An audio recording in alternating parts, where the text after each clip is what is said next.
Hi, and welcome to the Baking with the Braziers. We're here making this beautiful mountain cabin cake.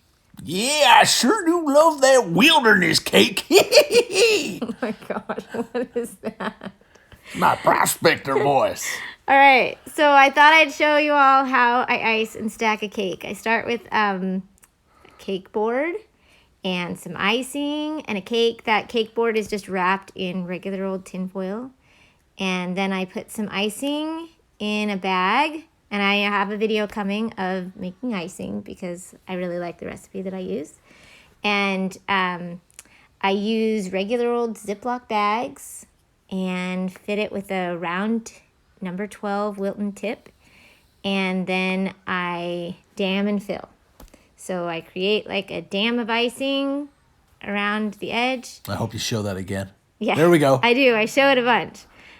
Because this is going to be a really tall cake. Round and round and filling. What's in that filling? Okay, so that is so delicious. It's like a raspberry cream cheese mousse. Mm-hmm. It's got heavy cream in it, and I whipped it up and added the cream cheese and... And the mousse goes with the theme, the prospector theme. Does it? Because of the mousse. Yeah, there's lots of mousse in prospecting. Okay, so that was me testing. I wasn't sure how tall I wanted to go, and before I added filling to that third layer, I really wanted to make sure that this wasn't going to be too crazy tall. It's going to actually be a 6-foot cake when she's done. I wanted it tall, though, because I knew I wanted to put mountains on the side, and mountains are tall. They are. For this cake, it worked out well. I don't know how easy it was for the people who cut into it, but... That's their problem. Yeah. Okay, so this is how I'm going to ice a cake, okay? Some people put icing in a bag, and they pipe it on and then spread it out. It's the wrong way. Don't do it that way. It might be easy, but I just find myself constantly filling the bag with icing over and over and over again. And I'd rather just take the icing from the bowl and put it on the cake instead of putting the icing in a bag, then on the cake, and then back in a bag again, and then on the cake. It seems like there's more steps the other way. I think I've explained before, I'm kind of impatient. Yeah. So for this cake, it is so tall that and it's kind of thin too. You can see that I'm kind of pulling it. So I wasn't so worried about getting the icing completely covered until I got the icing on opposite sides of the cake. I didn't want it to lean over. And the icing acts as structure. It makes the cake more solid. So once you put the icing on, it's like having like a cement or a glue on the outside of something. And so I wanted... Super delicious cement, though. So, and when I ice a cake, I'm really just looking for a crumb coat. I'm not looking for anything that's super thick at first. There's my trusty bench scraper again. And I'm having to be a little bit careful because I could very easily just push this cake over, right? And I don't want to do that. Yeah, I'm nervous just watching.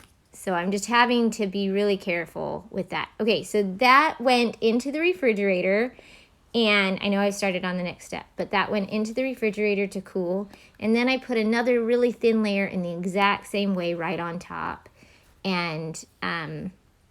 And then these tools that I'm using, so I knew that I wanted to kind of like use it like a palette knife type technique. I've seen it before on cakes. I've used it before on cakes, and I knew that I wanted that look for this mountain cake. Painter technique. I did look up pictures of mountain cakes, and I saw some that I liked, and so I went for that. So I've got two... We watched like 17 hours of Bob Ross videos. Right. No, I promise you we didn't. But so all I'm doing, I'm kind of figuring it out as I go. Happy mountains, happy trees. And I just decided to start with the background mountains. I wanted to keep them lighter so that they kind of faded off. And I also purposely kept that top edge of the cake kind of rough. I thought it went well with the mountains, and I wanted my tallest mountain to kind of extend up above the top of the cake. It was kind of what I was going for. So if you see that and you're like, oh, it's unfinished, I think it works well with the final finished product of the cake. But again, I'm figuring this out as I go. I've done lots of flowers with palette knife This is the first mountain. techniques. Yeah, this is the first time I've done mountains. So you can see me kind of messing with it and struggling along. And every cake of mine at least, goes through an ugly phase. And I think just pushing forward has been super helpful. Tim always taught me that because, he's an illustrator and he just kind of is really good about getting me through the ugly phase when I'm like, this cake isn't working. And I've learned to just kind of trust it and keep going. Actually, Carrie, it's a great philosophy for life. I mean, Your I think voice whenever changes. we try to accomplish something amazing or difficult, we go through that ugly stage. Yeah. And the thing is you just got to have confidence that eventually, if you keep pushing, you're going to get through it. And I really think I love, that's one of the things I love about this cake. I mean, personally, I don't see the ugly stage because it's gorgeous the entire time. No, I see it. But in fact, I actually am sharing this, but I don't have video. I think I thought I was recording.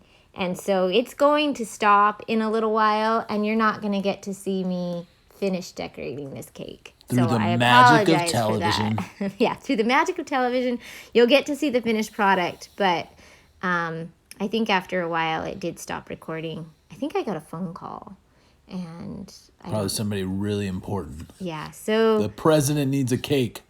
Or actually, that's not a smart thing to say right now. Somebody, like the president of a company that you respect, called. yeah, something Not the important. country. No, not that.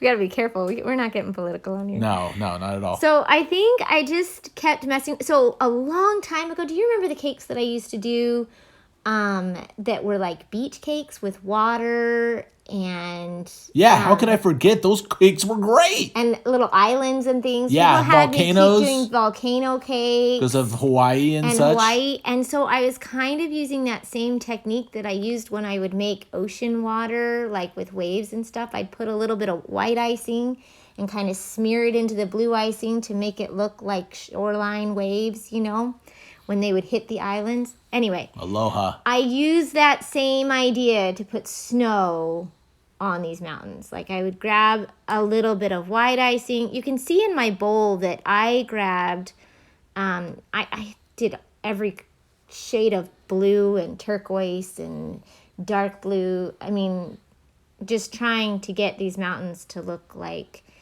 I even added purple, purple mountains, majesty, that kind of thing. Above the fruited plains? Yes. You know what I'm talking about. I do. That's one of my favorite songs. So, I was trying to just smear them until they looked like mountains. America. How long are you going to sing for? I don't want to interrupt. His grace on thee. Very beautiful. Thank you. I was just about to really kick it up in the chorus too. And I'm sorry, this angle isn't working that well, but yeah. I like it. You don't often see cakes from this angle. Yeah, I'm still figuring it out. I love how I want to do this. I love how you're just kind of building the ice. It's probably really good because it looks like you're putting a lot of icing on it. Well, because I did really start with a pretty thin layer, knowing that I was going to spackle on more layers of icing. I added I'm just gonna start adding some chocolate icing in a minute, and I do use cocoa powder to color my chocolate icing because why not, right? Why put brown food coloring in something that you can make taste like chocolate? Brown icing that doesn't taste like chocolate is one of the biggest lies I've been. It's just so disappointing because you're like, I know what this is gonna taste like, and then. I love your sound effects. Yeah. So we've got a little bit of water going on. I'm figuring it out as I go, trying to make sure that I don't smear everything together and make it too muddy. Does that make sense to somebody who's an artist? That makes Tim's perfect an sense. illustrator, and Yeah. You don't want to make things, from what I know about Bob Ross, he's really big into not making things muddy. Happy mistakes. I think you're doing a good job building from the back, into the foreground, which is critical. And I think, especially with nature scenes and things like that, I mean, this is just what you do. And I love that you're using the palette knife. You don't often see cakes iced quite this way. It's lots of fun. Yeah, I think I'm definitely more comfortable with a piping bag, and I still use it to create the cabin and the trees and some of the finish work. The less organic elements, accoutrements. But I think I would have had to use the palette knife anyway, so in order to be able to smear things and get the right look. With tips and a piping bag, you're kind of stuck with the shape that comes out of the bag, that extrudes out of the tip. And so... all that extruding. Extruding is a good word. It's okay. Okay.